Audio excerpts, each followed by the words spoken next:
I have never seen my wife jump so hard watching something. And On a scale of 1 being nothing, to 10 being Matt hurt when we were watching Hereditary.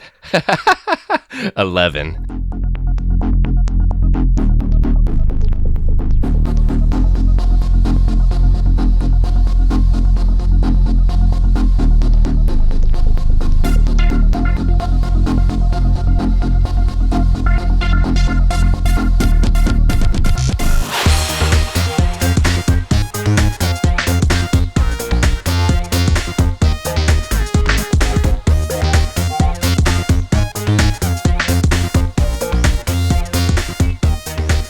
Welcome, nerds, to another episode of the Nerds You're Looking For podcast, a weekly nerd culture podcast that discusses the culture through various segments. You can check out all of our content at our website, thenerdspodcast.com. For you gamers out there, we do have a gaming companion YouTube channel. If you just go to YouTube and search for the Nerds You're Looking For, you will find it. I stream a lot, and I try to put out some edited content as well on that. So definitely check that out. And you can also find my gaming journal on our website, thenerdspodcast.com. For you movie buffs out there, me and my co-host both have a Letterboxd account, which is just social media website for movie watching. I'm at The Nerds Podcast. My co-host is at That Tyler Hunt. You could also find out all of our star ratings for any movie we've ever formally reviewed on our website by clicking on the Nerd Reviews tab. As always, I am joined by my aforementioned co-host, That Tyler Hunt. How's it going, man? I am doing pretty good, man. How are you? I'm good. I started my new job finally. I think I've been kind of talking here and there about it on the podcast, and so I finally started it this past week, and it's actually kind of funny because it's not really a new job. I'm still the same title and the money's still the same and everything. It's just that there's a few people in our department, so everybody kind of just has like different responsibilities, and so my responsibilities have changed, and I was kind of nervous going into it. Like, a lot of the stuff that I'm being asked to do now, I haven't done in a long time because I was at my other job for so long. And I was like, oh, well, there's going to be like a learning curve. Like, I'm going to take a little bit to get used to it. And by like the middle of the first day, I was like, I'm never going back to my old job. This is so much easier and so much less of a hassle.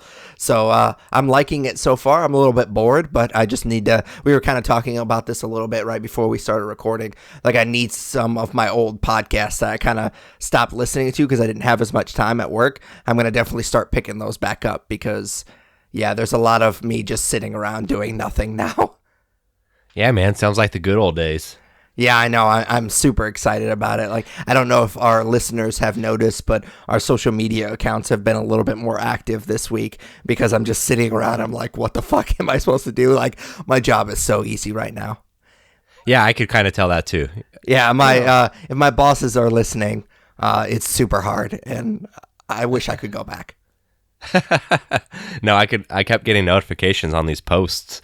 I was like, man, he must have some free time. Oh yeah, there were a couple sure. weeks there where it was quiet.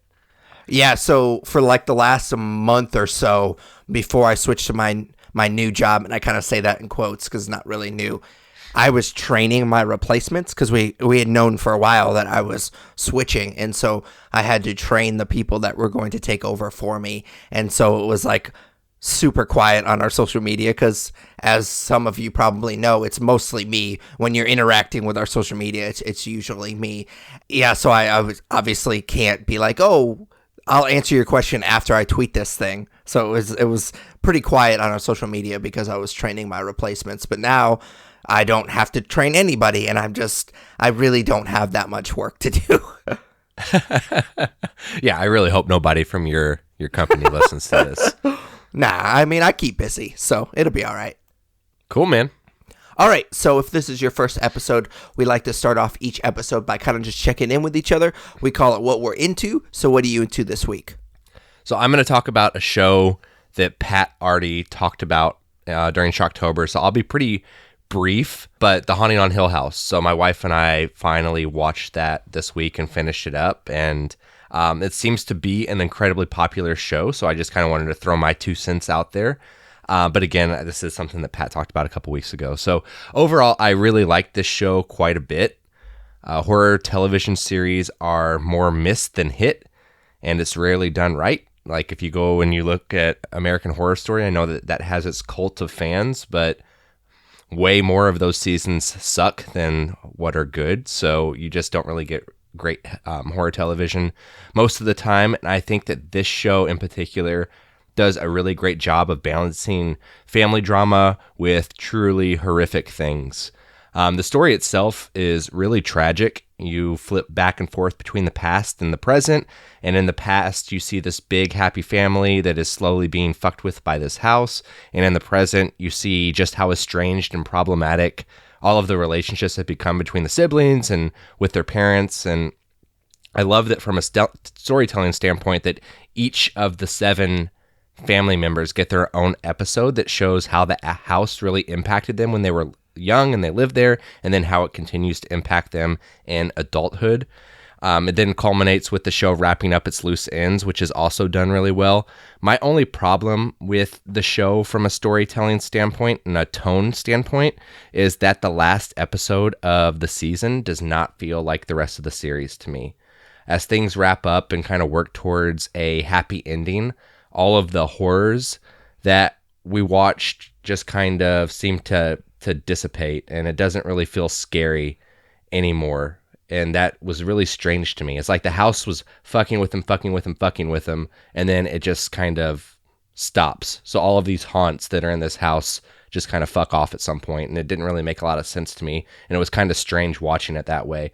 You know, you went from being scared this whole show to my wife was fucking crying during episode 10 because it was so dramatic. And that's just a minor gripe. I know I'm kind of lingering on this point. Like, it's a really great show, but that last half hour of episode 10 felt kind of weird to me. From a performances standpoint, everyone is really great, even the kid actors, which is extremely rare.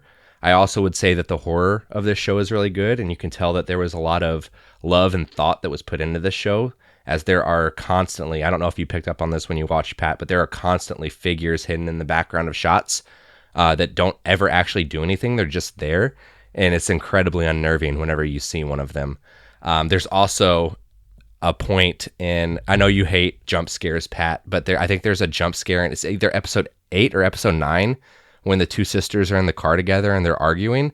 I don't know if you remember that one in particular, but I have never seen my wife jump so hard watching something. And on a scale of 1 being nothing, to 10 being Matt hurt when we were watching Hereditary.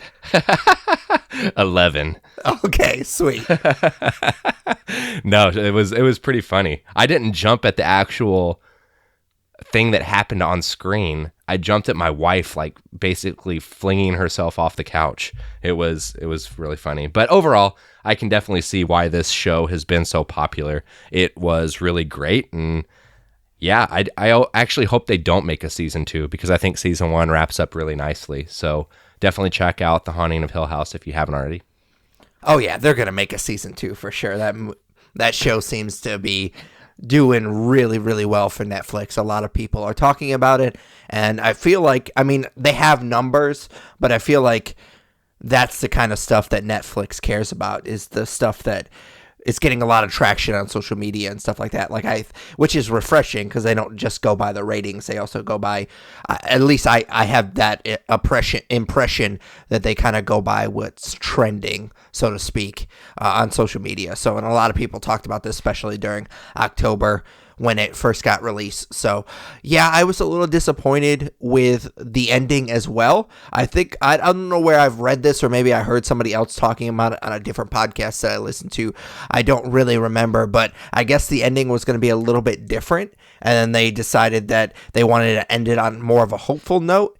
And that last episode, it's probably, I don't want to say the creepiest, but you see the most like ghosts and stuff in the final episode, but it kind of does what I always talk about, like with ghosts in monster movies. Like, the more you see it, the less power it has. And they do this thing in the last episode where they kind of explain a lot of what's been going on, and once you know what's happening, you're not afraid of it anymore, because you know that they're not necessarily bad ghosts, so to speak. So I appreciate that. My wife had mentioned, because my wife really got into the show too, so I guess she was looking on Instagram or something like that, and she saw that I guess like every shot that they're in the house, there's some kind of ghost in that shot, even though you don't see it. So I thought that was pretty cool.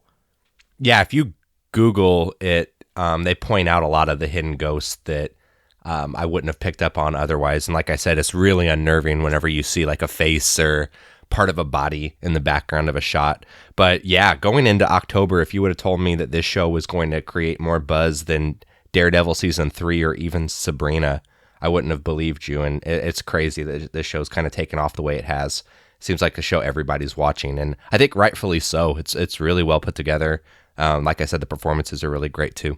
Yeah, and I don't remember that particular jump scare that you were talking about. Maybe because I just like repressed it, because I really like this show quite a lot, and I don't like jump scares, so maybe I just put it in the back of my head and just repressed it. Yeah, I won't spoil it for anybody who still needs to watch the show, that way that they can jump like my wife did. But yeah, I think it's either episode 8 or episode 9. The two sisters are driving to the house together. So interesting. Yeah, be on the lookout for that. But anyways, what are you into, man? So if you follow us on Facebook, which you should, you know that I have seen quite a few movies this weekend. I saw the 3 big ones: The Grinch, Overlord, and then The Girl in the Spider's Web, which we're going to review Overlord later, so obviously I'm not going to talk about that. And I considered talking about The Girl in the Spider's Web, but just a quick review. That's my review of The Girl in the Spider's Web. So I don't necessarily need to get into that. So I'm going to talk about The Grinch. And of course, it's a remake or retelling of the Dr. Seuss tale. I don't feel like I need to give a synopsis because everybody knows who the fucking Grinch is. So the reason I really want to talk about this, I mean, other than the fact that if you're a longtime listener, you know that Tyler and I both really like animated movies. But I really like the story of the Grinch. Like, I think that it's a very interesting story. It's a book that I loved as a kid. But mostly, and I know Tyler already knows this, so I'm not going to pretend like we haven't already had this conversation. But it is actually co-directed by our boy, Scott Mosier. He does a lot of producing of course, the View Askew, Kevin Smith universe stuff. So he's big friends with Kevin Smith, and that's how we know him. But he also produces a lot of documentaries as well. So he's kind of done his own thing outside of the Kevin Smith View Askew stuff. And I had no idea that he had co-directed this because I haven't listened to Smodcasts in a long time. Apparently, according to Tyler, they had been kind of teasing this for a while. So I was very, very surprised when I saw that he had co-directed this movie. And so it just made it even more interesting for me. And I posted this before I went into the movie on Facebook. I was just a little confused why they chose to remake this story. I mean, of course, the Grinch is well known and is probably going to make a ton of money, and I think it's tracking to make a lot of money. So I'm not confused why they decided to do it on that end of the spectrum. But as far as storytelling, like, what else is there to do with the Grinch? So we have the book, the original book, and then of course we have the short animated movie that's basically just a page by page adaptation of the book. And then you have the Jim Carrey live action adaptation, which is, I mean, for what it is, I don't think that it's bad, but I definitely appreciate the original first. And this is going to be a weird association, but just stay with me. I kind of feel like the live action adaptation is it kind of falls into the same trappings as the Rob Zombie Halloween. And I say that because I really liked Rob Zombie's Halloween when I first saw it, but as I've watched it more and more, I've kind of come closer and closer to Tyler's side of that movie, which is you don't need to give Michael Myers a backstory. And I kind of feel like the live action adaptation gave the Grinch a backstory, and you don't necessarily need to do that. Because if you think about it, at least the way that I interpreted the original story is it's not necessarily about the Grinch. It's more about the meaning, the true meaning of Christmas. So the Grinch always thought that it was a materialistic, like people love Christmas because people buy them shit and they get new toys and stuff like that. But then when the Who's start singing, which I guess is a spoiler if you've never read the book or seen the movie, but when they start singing at the end, that's when he realizes the true meaning of Christmas. So it's really not about the Grinch, and the fact that they give him a backstory and there's like this weird like love interest slash bullying backstory to it. It just makes the Grinch like this sympathetic character, which he ultimately, by the end of the story, he is a sympathetic character, but it kind of tarnishes the real point of that movie and that story. So I was a little bit interested to see how they were going to tackle that part, because you can't make this story true to the actual story, the original story, and still make a feature-length film, because the story is not very long. So if you just made like a page-by-page adaptation, then you have like a 30-minute movie. And so obviously they're not going to do that. So if you're not aware, the Grinch is voiced by Benedict Cumberbatch. And I didn't know this going into the movie, but of course the Grinch has a narrator. Like that's a big thing on this story. And I didn't know this going in, but Pharrell Williams is the narrator of this movie. And again, I was watching this movie not knowing who it was. I had to look it up afterwards. And he does such a horrible job. It's awful. Like, as I was watching the movie, I was like, who is doing this? Like, Scott Mosier, come on, man. Get him to bring some kind of energy to the performance. Like, it was just like he was literally, it was first take, just reading the script, and that was it. It was so stupid. It was, oh my God. It took me out of the movie every time that he started narrating. Luckily, it kind of stops towards the middle of the movie. Like, you don't have as much narrating towards the middle of the movie, so I'm glad about that, but it was such a weird choice, and I'm glad that they kind of did away with it part of the way through the movie, but it definitely took me out of it. But all in all, I think this story does a good enough job of telling the original story, but not adding too much filler. I mean, there's filler in it. This movie's like an hour and a half long, and again, the original story is only like a 30-minute movie. So, I mean, there's definitely some filler in there. They kind of make him a little bit of a sympathetic character. Like, they kind of try to explain why he is the way he is, but they don't do it too much, not quite to the length that the live action adaptation did. So I give them props for that. And there was a lot of really funny moments. I will say that there's kind of this silly fat reindeer side plot that I didn't like at all. And I guess that's another thing that they had to add to make the movie a little bit longer. So I kind of wish that wasn't in there. But for the most part, it's really funny. It's really cute. The animation is really good. I think that Benedict Cumberbatch, my thoughts on him kind of got lost in me bitching about Pharrell Williams. But I thought that he was a great Grinch as far as the voice performance was concerned. And I think I prefer this adaptation to the live action adaptation. Of course, the original is still my favorite of the three, but I definitely will probably watch this again. What would be a star rating for you? I would give it 3, because I think if you like the story, I think you will like this adaptation of it. Yeah, no, that's fair. I definitely plan to see this. I'll probably, at this point, wait until after Thanksgiving, once I really get into the Christmas spirit. But for me, I also like all 3 adaptations. I think that it's become popular for whatever reason to trash the live action version. Maybe because Jim Carrey's kind of a nutcase now or whatever. But, you know, that movie came out when I was 10 years old. So I loved it whenever it came out. And it's kind of been a staple for me most years when I watch Christmas movies. So I definitely appreciate all 3 or both versions I've seen. I'm assuming that I'll appreciate the third version like you have. But yeah, I definitely plan to see it at some point. Cool, man. Why would you get Pharrell Williams to be the narrator? You could just have Benedict Cumberbatch be the narrator too and use like a deeper voice. Or you could have picked anyone else. He would have been better than anyone else. I want to say that I'm sure he did the soundtrack as well. Wasn't happy for the Minions movie, which is it's the same studio that did those movies as well. So Yeah. my guess is they just have that working relationship again. But I mean, if it doesn't work, I just don't understand it. Like how you could see the first cut of this movie, and I don't know how they do animation movies, so maybe there isn't a first cut. Maybe that is the cut that we saw, but how do you listen to this narration and don't hear what I hear, which is like just this flat, monotone, no energy whatsoever performance?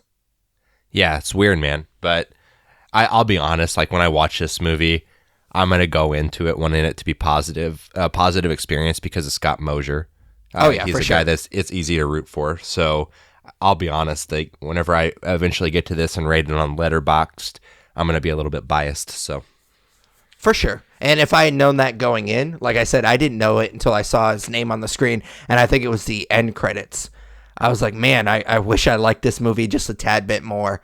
I mean, don't get me wrong. Like I said, I gave it 3 stars. I did enjoy it, but I think I probably, if I had known that going in, maybe I was a little bit harder on it. And that's kind of why at the very beginning of our reviews, we always kind of give what we were expecting going in, because I think that does, as much as you don't want that to like weigh on you, like you don't want to be biased. I mean, that just happens. We're human beings, so we have those bias going in. So, I think I probably would have maybe been a little bit easier on it, but I didn't find out it was him until after the fact. Yep, for sure. All right, so our next segment is just plainly called Comics. We read a ton of comics each week, and we like to spotlight 1 or 2. So what'd you read this week? So I read The Green Lantern #1, which was written by Grant Morrison, and the art was done by Liam Sharp. And I'll be honest, the only Green Lantern book I've ever read is Green Lanterns, which was, or I guess is a Rebirth book. That I think I probably talked about on the podcast once Rebirth came around about, what has it been, like a year and a half, 2 years ago, I ended up putting that book down after a few issues. It honestly wasn't that bad. It just didn't make the cut when I really evaluated all the books I was reading, and which I actually was enjoying at the time. So with that being said, I'm obviously familiar with the Green Lantern character from a Justice League standpoint, but it took very little convincing for me to give this book a shot because it was obviously written by one of the greats, Grant Morrison. That being said, if I'm being completely honest with everybody out there, I've not read a ton of Grant Morrison. It's just kind of word of mouth, like how great he is. So I think going into the book, the thing that I was most excited for with this comic was the promise that Grant Morrison has said in interviews about getting back to the basics with Green Lantern. At its core, the Green Lantern story is basically about this law enforcement officer that just happens to take care of cosmic threats. And from that standpoint, it's really interesting to me. But then when you start to look at everything that has spawned out of Green Lantern over the last few years, the universe that's been created with all of the different colored lanterns and all of the characters that are out there, it's just a bit of a daunting universe to jump into. So again, getting back to basics was a huge deal for me in deciding to pick up this book. All of that being said, the comic itself wasn't necessarily a letdown by any means, but it definitely didn't feel like it was getting back to basics. I've not read a ton of Grant Morrison, like I said, but I know his style and that it's anything but basic. And this book definitely follows in those footsteps. It does a really great job of stripping Hal Jordan down to his most basic qualities and flaws, which I really appreciate. But the cosmic threats in the book and the space opera aspect of it are a lot to digest and left me a little lost in places, if I'm being honest. So as far as that goes, it was a bit disappointing because, like I said, it didn't feel like a basic Green Lantern book to me, which was what was promised. It felt like a basic version of Hal Jordan, but that's not necessarily what I wanted.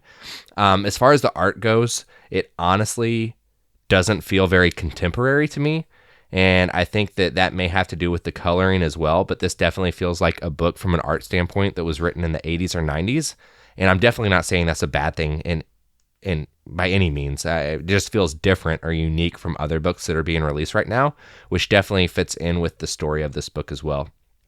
So at the end of the day, I think that I'm going to stick with this title for a little bit to see what happens. And If I'm being honest, it's a 100% because it's being written by Grant Morrison. Otherwise, I think that I'd be putting this book down. But overall, like I've said a couple times, I was a bit let down with this book in the grand scheme of things.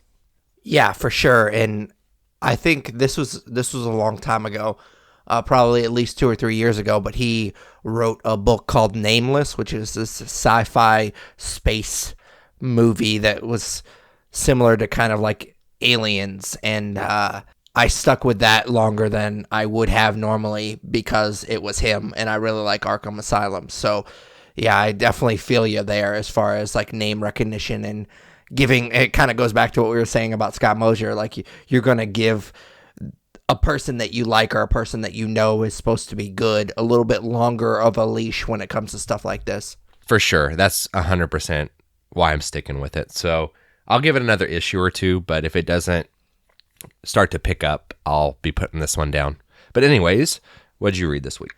So I read issue number 1 of Marvel Knights 20th, which is written by a guy that I think we've talked about before, Donnie Coates or Katz. He wrote Venom. So I think I've talked about him before, at least. I'm sure I butchered his last name, which is not even that hard of a last name to say. I don't know why I always say it wrong. But the art is also done by Travel Foreman, which is a weird first name. Why is it always the comic guys that have the weird names? And I think it's always the artists, too. Travel is a weird name. Like if you named your kid, your kid legitimately named him Travel on his birth certificate, you're a weird person. But anyways, Marvel Knights, if you're not aware, was a imprint started by Joe Quesada, and it's pretty much the reason that he is the editor-in-chief of Marvel Comics today. Like, they didn't expect too much of Marvel Knights. They were on the verge of bankruptcy when they decided to give it a shot, and it basically crawled them out of bankruptcy. So I don't think they expected a ton. They certainly didn't expect it to be as popular as it ultimately was. But what makes Marvel Knights unique is the fact that it doesn't care about canon. It just cares about interesting stories, like telling interesting stories.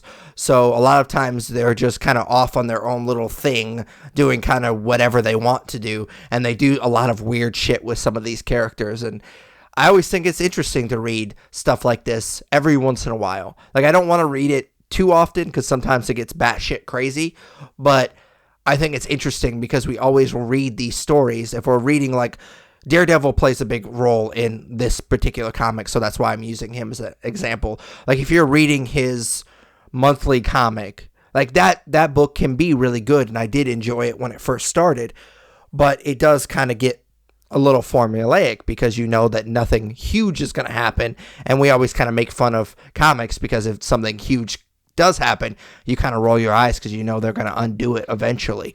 So it's kind of nice reading these stories every once in a while so you can actually get a feel what it would be like if they could just basically do whatever they want. So I was kind of looking forward to this book a little bit. Essentially, this book opens up with Daredevil staring at Karen Page's grave, and he doesn't remember who he is. And essentially, all the heroes and all the villains have been struck with amnesia. And I think it's an interesting enough concept, but I've seen it done before.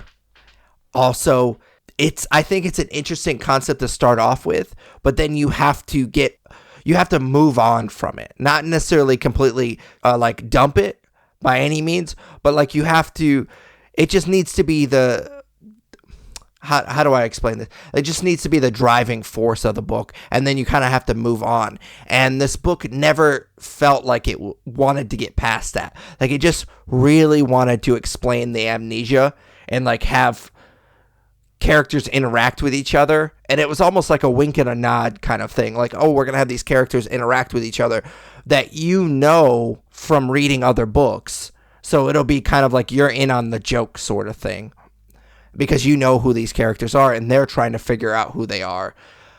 So it was kind of weird. It never really felt like they wanted to get past that concept, and that was really disappointing because I was intrigued by it when I first started reading because I had no idea what this book was going to be about. I knew it was going to be different, like I said, because Marvel Knights is always really different, but it never really wanted to get past that. And my thing is, like, you got to get me in the first issue. If you don't get me in the first issue, or at least have something that I can kind of latch onto, I'm not going to read you from then on. And it didn't do that, so I will definitely not be reading this book.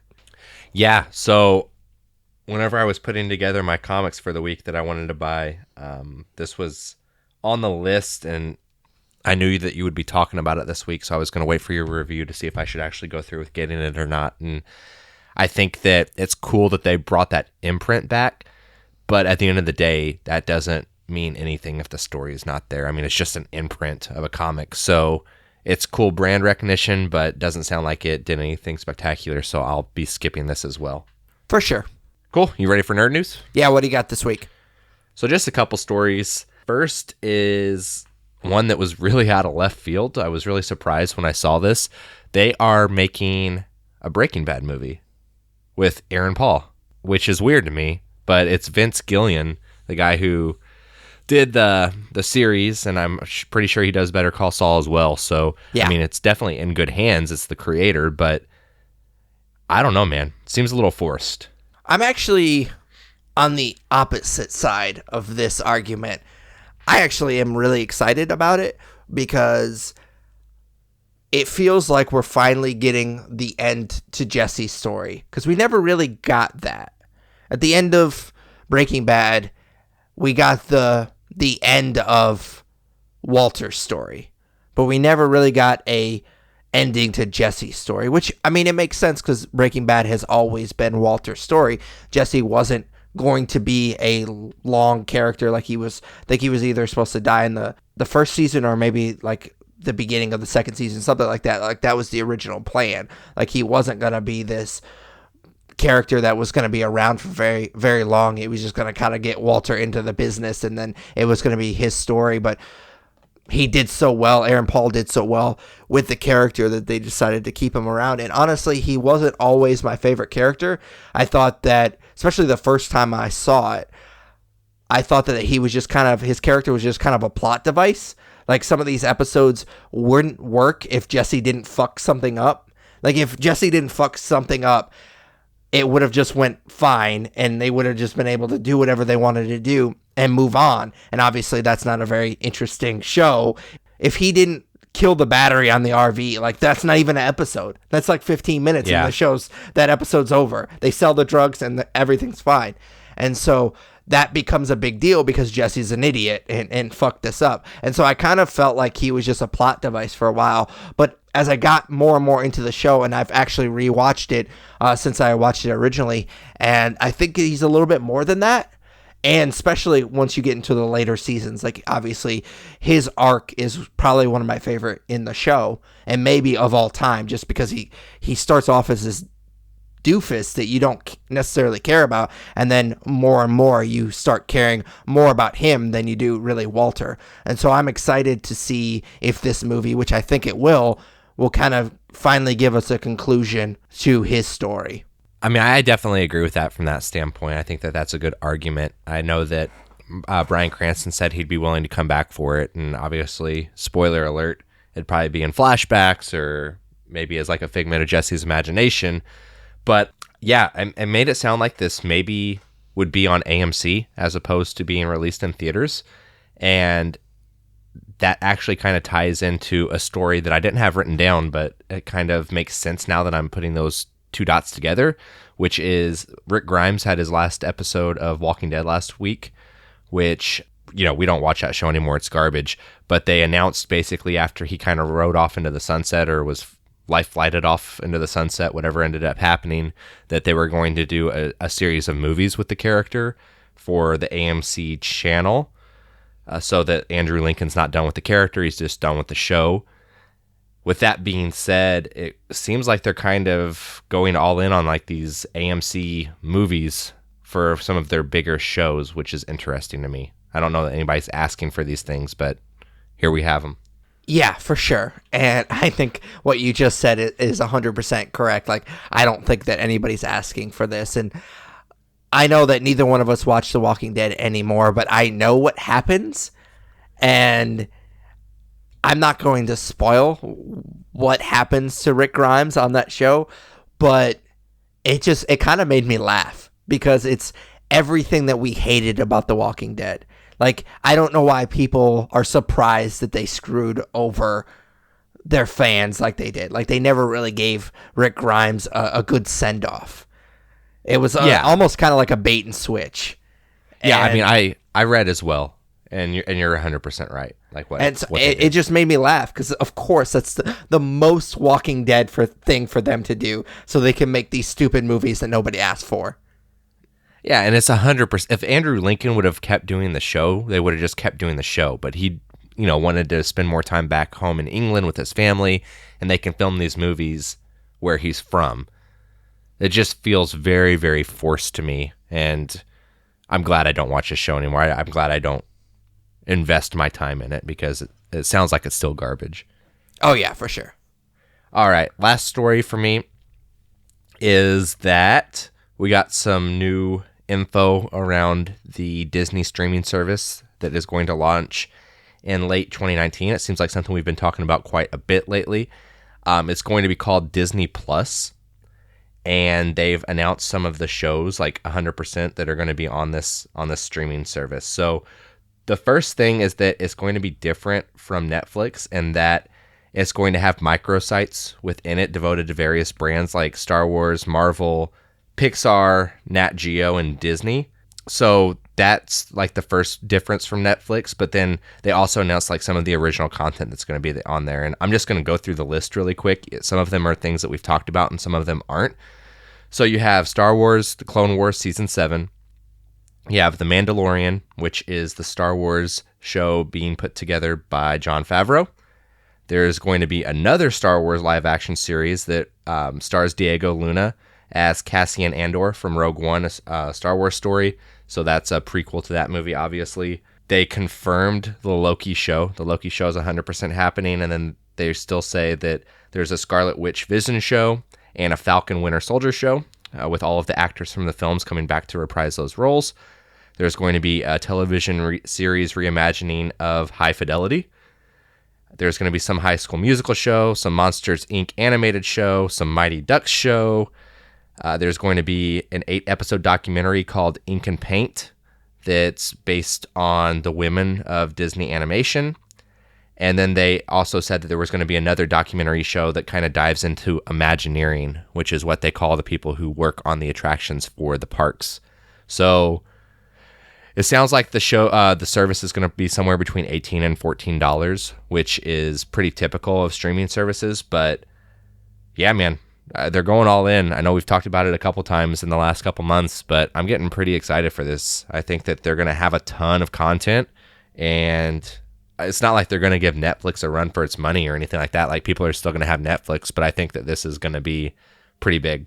Yeah, just everything that you just listed, and of course they're going to... The rumor is, and I don't know if it's necessarily a rumor anymore, but they're pulling everything from Netflix and putting it on their streaming service. So honestly, like, at first I kind of rolled my eyes a little bit when I heard this. Like, everybody's getting their own streaming service. It's going to be just like everything else. Like, it's not going to be all that good. But then all the stuff that you listed, and plus all the stuff that they already have on Netflix and various other services, like, I think these other services should get worried a little bit. Plus, Disney is going to own everything here shortly. So they're going to be able to put all of that stuff on there. And so I don't know. Like, I'm still going to have Netflix. I will have this streaming service as well. But, like, Netflix should get a little worried right now because it's going to get ugly for them, I think, here in like 4 or 5 years. Yeah, it's going to be a big deal, man. They have a ton of stuff that they can turn into content, and they're doing it. So I'm pretty excited as a viewer, for sure. But that is all I have for Nerd News. All right, so as I said earlier, we are going to be reviewing Overlord, which was directed by Julius Avery. It's about a misfit squad of American soldiers who find themselves trapped in a small French town on the eve of D-Day. And so For a while, this movie was rumored to be the newest Cloverfield movie. Of course, I think a lot of that has to do with the fact that it was kind of hush-hush. Nobody really knew what this movie was about, and it was produced by Bad Robot, so that's always everybody's kind of... It perks everybody's ears up when he has like this mystery movie. J.J. Abrams has this mystery movie coming out, and we don't know a ton about it, so everybody just immediately assumes it's the new Cloverfield movie. I was excited for this movie, but it had nothing to do with the fact that it was Cloverfield. I think that trailer is so fucking cool. Like, it gets me jacked every time I see it. And what song was playing? Was it Highway to Hell? I can't remember what song it was. Fuck. It's, God damn it, which one starts with the bells? Oh, Hell's Bells. Yeah, Hell's Bells. I was close. I had one word right in the title. But no, it's just like that trailer, the way it's cut with that song on there. I mean, any AC/DC song, you're going to get jacked up. So every time I saw that trailer, I was like, man, I really want this movie to be good, and I can't wait for it to come out. And of course, I'm a big history buff as well, and especially World War II around that. Like, I took a class in college that is just about World War.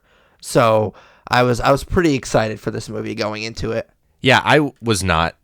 I thought that the trailer was okay, and I thought that the premise of the movie was okay, but it seemed like a very cheesy idea, and then it got pushed to after Halloween, and I thought that was really weird, and I thought that it kind of felt like they were dumping it in a way in like early November whenever things kind of die down for a couple weeks before Thanksgiving.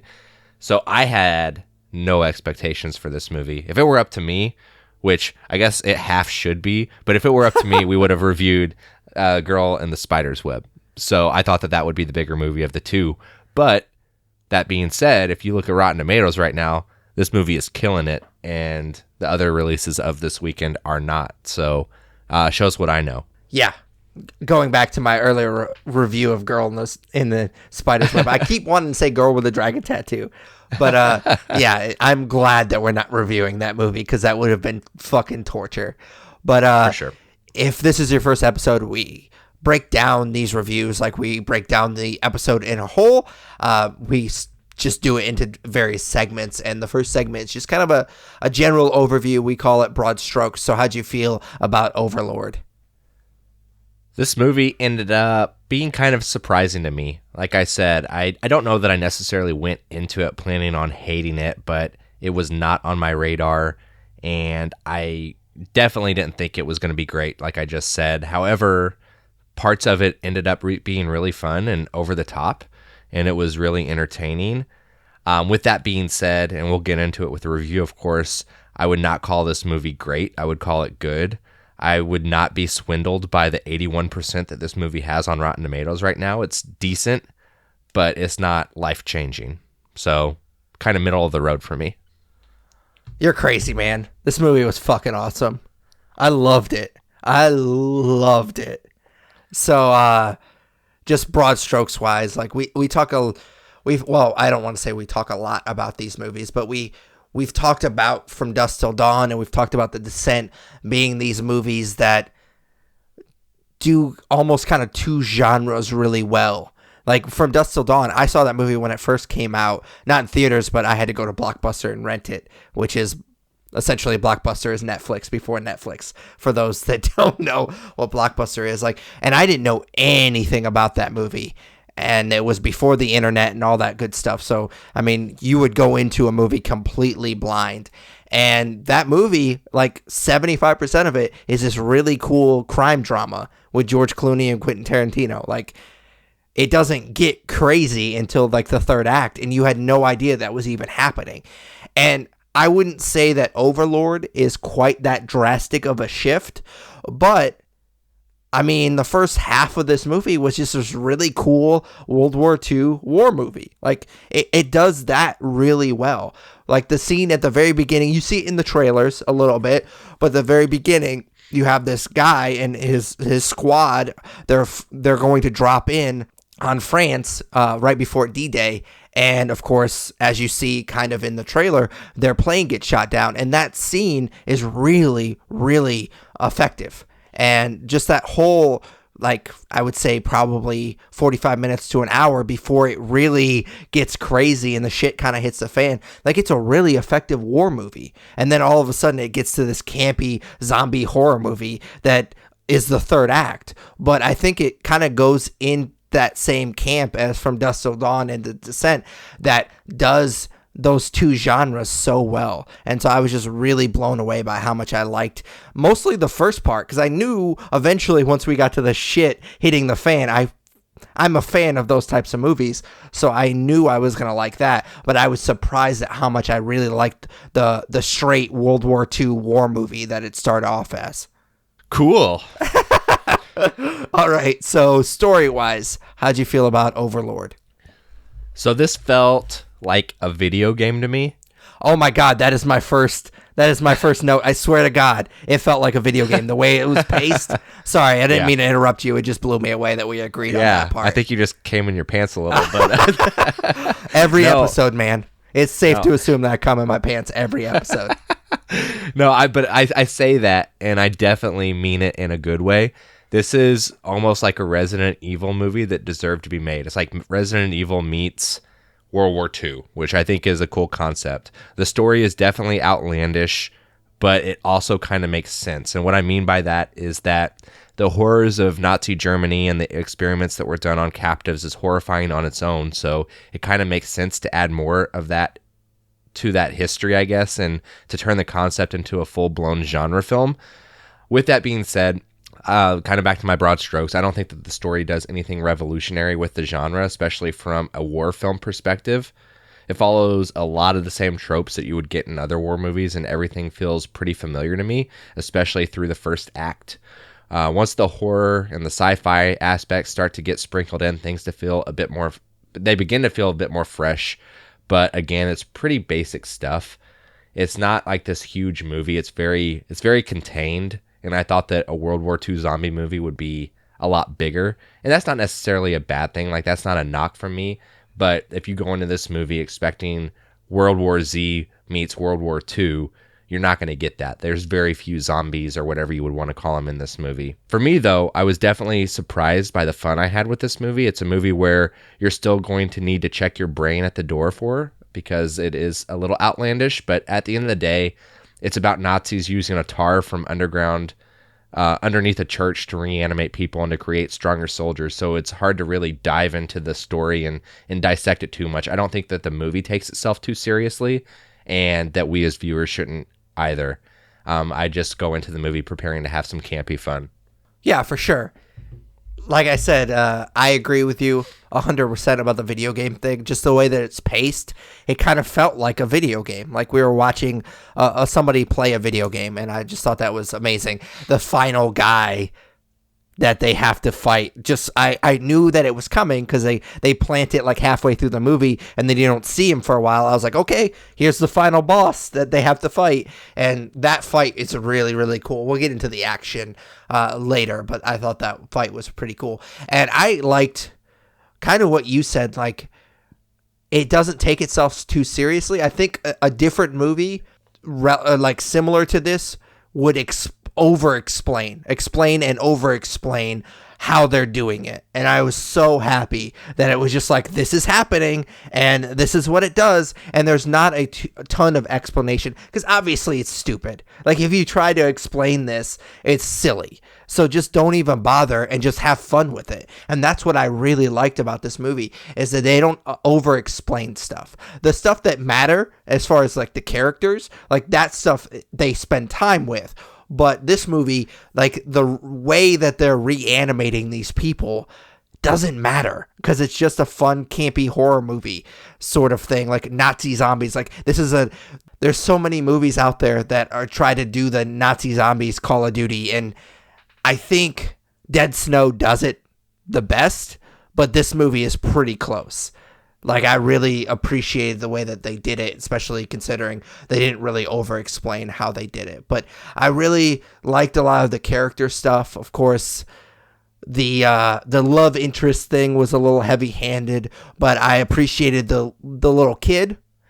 I thought that his interaction with one particular soldier kind of had me a little teared up towards the end like that. I thought that relationship was really well done, especially when he kept scaring the guy. Like that worked for me every single time. Like I laughed every time that happened. So yeah, I think the story was really well done. Yeah, perfect. All right, so performances. How'd you feel about Overlord? So when you go into a movie like this, you expect to rag on the performances because there's no way that they got quality actors for a movie that's this genre. But with that being said, I really don't have any complaints about the performances. I really like Wyatt Russell. He's the kid of Kurt Russell and Goldie Hawn, if I'm not mistaken. And he's in a movie that I really love called Everybody Wants Some. So this was the only other thing that I've seen him in, and I think that he does an amazing job. He's kind of the lead in a way. I think the other actors also do a really great job. You mentioned the kid. And from a story standpoint, I think that, I mentioned it whenever I was talking about the Haunting on Hill House. Like, kid actors are always a risk on how they're going to come across on film, and he did a really good job in this movie. I guess the other person that I would call out is John Magaro, who plays Tibbet, who is like the New York style soldier. This kind of a trope of this genre, like, in World War II movies.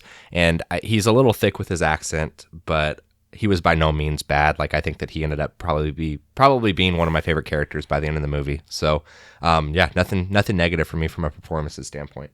Yeah, and I think you hit the nail on the head when you started. You expect like these campy, just, I guess I don't want to say indie because it was produced by Bad Robot, which is a big production company, but this movie I don't think is going to do super well. Like you expect them to get not great actors and actresses for these types of movies, and I think that they did a really good job. Like I have absolutely no problem with anybody that was in this movie, especially the kid. Like I said, his arc definitely hit me on an emotional level to a certain extent, as much as this movie is going to hit you on an emotional level, and you don't always get that with kid actors. They don't ask him to do a whole lot in this movie, so that probably obviously helped, but I thought that him like mimicking the Tibbet, I almost forgot his name for a second there. I thought that was really cute, and so their relationship really worked for me. And so I have to give it to the kid. I also have to give it to whatever the guy's name is that plays Tibbet. I forgot it. You already said it just like 30 seconds ago. I think it was John Magaro. Yeah, I'm glad that you said most of the names because there's some tough names in this movie. But I think they all did a really good job. Perfect. You ready for action? Yeah, what'd you feel about Overlord? Thought the action was really great. I also thought the action was really loud. I don't know if it was just my theater, but so this is probably not the time to share this, but I had a bad movie going experience with this film. We went to see it. It was 7:00. We got there at like 6:55. The lady told us that they fucked up and they played the wrong movie in the theater, so it would probably not start until 7:15 or 7:20. So the line for concessions was really long, but my wife and I were like, oh, we have time. And so we get into the theater at 7:10, and the beginning of the movie's already started. So we walk in, and they're already at the point where their plane is getting shot down, which I was really fucking pissed about because she told us. I'm guessing that they switched over to this movie and that they didn't play the trailers, so it just started. So that was disappointing to me. But then you walk in on that scene, and it's just so loud, and you're trying to find a place to sit, and it was just a really bad movie going experience. So to like not be able to work up to the action, it just felt really loud and annoying to me at the beginning. That being said, like in retrospect, I do think that scene was really good. At parts, like this movie is nonstop, which isn't a bad thing at all. I really appreciate that it continues to just keep going and going as the film progresses. Like I mentioned in the story, it's also a lot more contained than I thought it would be. They did some cool stuff with it, but there aren't a ton of people in this movie. There aren't a ton of zombies. There aren't a ton of characters. So, like I said earlier, it felt like a really good video game movie. And then you have the climax, which you were talking about, which is the boss battle, which I thought was really great. So I have nothing negative to say about the action except for it was a bit annoying at first. Oh, yeah, and that scene Like, you miss some of the character work that they did because at the very beginning, it's just like them kind of just chilling, talking. And there's some good character work right before the shit hits the fan as far as the plane getting shot down. And that scene, I think, works because you know a little bit about those people. So that, yeah, I'd be really pissed if I missed that. Well, but my wife Brittany asked me, how much do you think we missed? And I said I wouldn't think much, but it does sound like we missed a lot of that. Anything that was done character-wise at the beginning, which is a really big bummer. Yeah, you probably missed 5 or 6 minutes, I would think, but a lot of that character work is kind of important, especially between him and the guy he ends up saving in the lab. Like, that relationship is important because of that scene right there. So, yeah, that does kind of suck. But as far as the action's concerned, and I failed to mention this doesn't really have a whole lot to do with the action, but I failed to mention this in the story. But I really liked the way that they did. Like, so they come across this camp and they're not quite sure how to get to this tower. Essentially, it's just they have to get to the tower. And the tower's located within the camp. And there's a ton of soldiers, like, guarding the camp and whatnot. And I really liked the way that they figured out how to get into the camp. Like, I thought that was a really cool way that they structured the story, so to speak, is that they accidentally kind of found out how to get into the camp because a character gets into the camp on accident and then he has to escape the camp. And that scene is really well done. And I was like, oh, okay, cool. After I saw that scene, I was like, oh, okay, that's cool. That's how they're going to get into the camp. And so I thought that was a really cool. They could have done like a lot of exposition and like explaining like blueprints and stuff. Like there's several ways that they could have done that. And the way that they did it, I thought that was pretty cool. But that doesn't really have a whole lot to do with the action. But as far as the action's concerned, like I said at the beginning, I think that it works really well as this war movie. Like, that first scene with the plane getting shot down was really well done. And then you kind of have, going back to the video game thing, like you almost have like a stealth mission shortly after that. Like, they're just kind of walking through the forest, almost like Forrest Gump. And they're kind of just chit-chatting with each other, but they're also kind of doing like a stealth mission. And shit hits the fan a little bit, which I say that too much on the podcast. But so that was kind of interesting. You have like a Saving Private Ryan moment in the beginning of the movie. So I thought that was kind of interesting. And there's a character, well, not a character, but an actor from Game of Thrones that I didn't think was going to have happen what happens to him. So I was surprised by that. But yeah, once you get to the actual camp itself, it gets super campy and it's just fantastic. For sure, man. So you ready to put a button on this? Yeah. What'd you give, out of 5 stars, what'd you give Overlord? 3.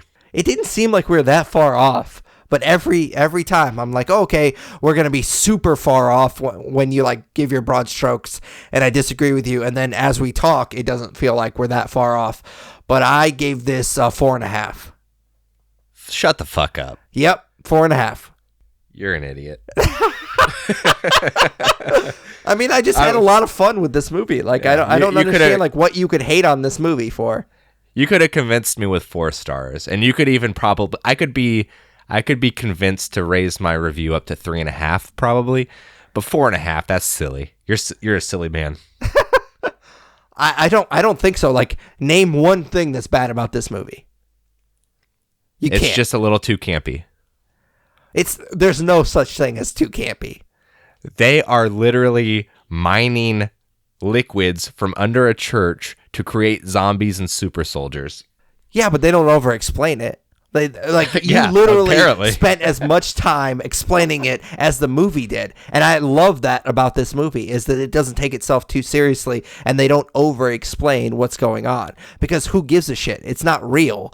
Like, let's just get past that and just get to the campy fun. All right. And maybe part of my review is just to troll you. Like, maybe that last half star is just to troll you. I'm just really curious where it will end up on your top 10 of the year. I mean, it's definitely in the top 5 right now. Cool, man. I don't believe you. I don't think that you think it's cool.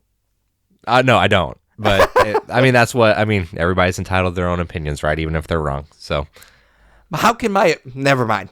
We need to move on because we're never gonna come to an agreement about this movie. But it's fantastic. You definitely should watch it. So our last segment every episode is a nerd favorite, where we take turns asking each other what your favorite blank is. Whatever the topic is, the topic changes from episode to episode, obviously, and we take turns picking the topic, so it's my week. And since we just talked about Breaking Bad getting a movie, I thought it would be kind of interesting to ask you what the show that you think most deserves a movie. So I'm going to go first to give you time to think of your answer. And my answer, I don't know if it necessarily justifies, like the show itself justifies a movie, but pretty much we were from like season 2 promised a movie of this show and we haven't gotten it yet. And that's Community. Their big thing was always, it was kind of like an inside joke at first, was 6 seasons in a movie. Like that was their goal with Community from day one. And we got 6 seasons, but we still haven't gotten that movie. And I think the last season, I don't know how they would even do a movie. Like I said, I don't know if it necessarily, the show itself, especially the last couple of seasons, necessarily justified a movie. And it never really did super well as far as the ratings are concerned. And Dan Harmon has kind of moved on, and a lot of the actors and actresses have moved on from that show. So I think it would be really hard. Like I feel like we would have an Arrested Development situation on our hands. Like that was kind of the jumping off point for some of these actors and actresses, and they've kind of moved on. I know Joel McHale doesn't really have a whole lot going on though, because his show on Netflix got canceled a while back. But I think everybody else kind of has their own thing going on right now. So I don't know if they could get it going, and just judging by the last season, they kind of wrapped it up really well, but I don't know how many people actually watched that last season because it was on that weird Hulu screen thing that they had going for a little bit, and I know that was a big get for them, but it didn't really work out. I don't know if it's still a thing. I've never heard anything else about it. I downloaded it for Community, and that was it. And so I don't know if it necessarily justifies a movie, but we were always promised a movie, so I want my movie. Gotcha. So I think it's funny. My answer's in the same vein as that, whereas this show only lasted 2 seasons, but they've talked about possibly doing a movie for a long time now, and that show is Flight of the Conchords. So they just released a new HBO special, a new comedy special last month, which we didn't discuss on the podcast at all, but was really funny, and it was some of the same material that they played whenever I saw them a couple years ago in Nashville. But, you know, HBO wanted to continue with that show, and it was Jermaine and Brett that decided not to. But they have talked on again and off again about doing a movie, maybe even just for HBO. Maybe it's not even something that they released theatrically. But, I mean, I'd love to see it. I love Flight of the Conchords. It was in my top 10 shows of all time. Love their stuff. They're both extremely talented and super funny, and again, they both kind of have their own things going on. Brett won an Academy Award for his music in The Muppets, and Jermaine obviously pops up in a lot of different movies. So, yeah, I would love to see it. Oh yeah, for sure. That's a good choice because, like you said, it only lasted 2 seasons. HBO wanted to do more. They didn't really want to do more, and so I think there's enough material there that they could do a movie. Like certain shows, like it doesn't necessarily work to have a movie because you have 10 seasons of the show or whatever, and you've kind of done everything that you want to do with it. You're just kind of trying to milk some money out of the fan base. But Flight of the Conchords makes sense because we really didn't get everything that we wanted from that show. So that definitely makes a lot of sense, and I think it's a good choice. Perfect. All right, so that's it for episode 215 of the Nerds You're Looking For podcast. As always, we hope that you enjoyed it. If you did, subscribe, rate, review us on iTunes, Stitcher Radio, basically any good podcast you use, we're on it. You can also check out our website, thenerdspodcast.com. You can also subscribe and comment to our YouTube channel, The Nerds You're Looking For on YouTube. Follow us on Twitter and Instagram. They're both at The Nerds Podcast. Like us on Facebook. Follow us on Google Plus if you're one of the 10 people that still use Google Plus. And you can also email us at thenerdsyou'relooking4@gmail.com and vote for us for Podcast of the Month at podcastland.com. For Patrick Kuhn, Tyler Hunt. We are the nerds you're looking for. Take it easy, nerds. Later, guys.